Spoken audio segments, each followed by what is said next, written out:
This is a verbal harvest, and there will be a written harvest as well.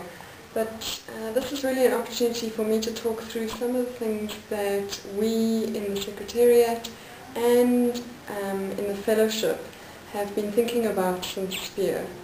And I guess really the headline is that Link is at a very exciting point in its life.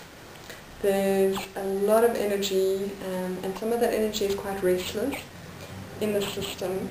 And people are really beginning to see what the possibilities of Link are for them, and are also beginning to see what the limitations are of the current design.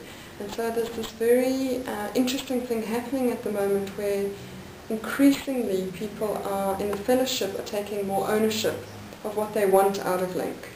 And this is a pivotal moment for us and something we can't afford to lose. And so what I want to do with this harvest is really break it down into what we see happening at the individual level, at the interpersonal level, and then at the wider systemic level. And we're hoping that this harvest is provocative and evocative for you, that there may be things that you strongly disagree with, and that's fantastic, and please blog that. And there may be things that it evokes and causes you to think more deeply or further about. At the individual level, what we're seeing is that coaching is just enormously valuable to people. By now, most people in the new cohort have had 5, 6 sessions and are getting a lot out of it. And so there's something about personal growth as the basis for change in the system. And then the question, of course, is how does personal growth at an individual level add up to collective change at a systemic level? That's the question. And then we're looking at the interpersonal level, and particularly people working in small groups. And at SPEAR, people worked in 3 different kinds of groups, and with mixed experiences and reactions to that. And what we're hearing is that there's far deeper engagement, and that for some people that is immensely rewarding and pleasurable, and they're enjoying getting their teeth into the debates.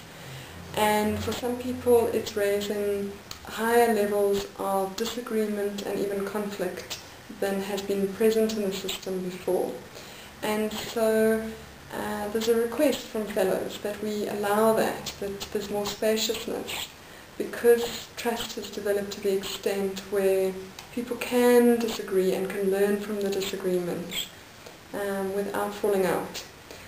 So the question there is how to manage that kind of level of robust engagement with each other. And the second question is, are better relationships in the sector sufficient for change? Which takes us to the next level, which is the full fellowship system.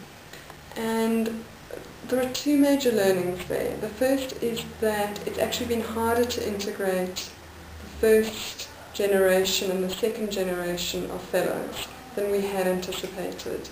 So newer fellows are finding that they've inherited something that has already been designed and structured and developed to a certain extent. And older fellows are finding that they're having to slow down for the newer fellows.